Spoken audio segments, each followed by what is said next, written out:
Bismillahirrahmanirrahim. Ceux qui ont vu ma précédente vidéo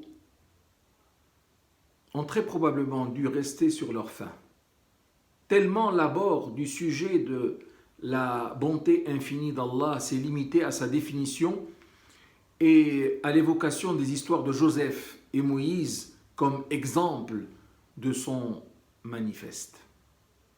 La bonté d'Allah est cette main invisible qui protège chacun d'entre nous et fait que même quand un mal nous atteint, il reste toujours relatif. Cette main invisible est celle, bien sûr, d'Allah, notre Créateur, qui dit de lui-même « La tudrikuhu l'absar, wa huwa yudriku l'absar, wa huwa al-latif al-khabir » Il est inaccessible au regard, alors que lui pénètre tous les regards. Il est en outre le bon, le subtil, celui qui est doté de la plus grande expertise. Quelle que soit l'épreuve que l'être humain subit, aussi douloureuse soit-elle, il faut se dire que n'aurait été la bonté d'Allah et sa subtilité que lui confère sa grande expertise, la situation aurait pu être bien plus grave.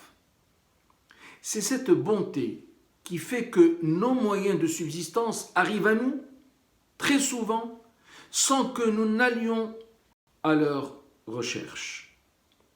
Je pense en particulier, et je vous demande de penser avec moi, à ce bébé qui tète le sein de sa maman, qui le lui donne avec le plus grand amour, sans rien demander en retour.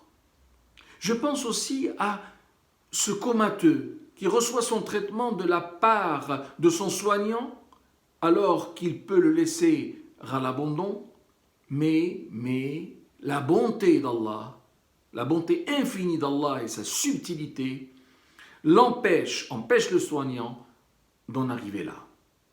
Combien de fois il nous arrive d'échouer dans une action, on ne l'accepte pas et on crie au scandale, et pourtant ce n'est que bien après qu'il s'avère qu'il valait mieux que la dite action ne s'accomplisse pas. Dieu nous a créés et sait mieux que quiconque ce qui est bien pour nous et ce qui ne l'est pas. Ala ya'lamu man khalaq wa huwa al-latif al-khabir.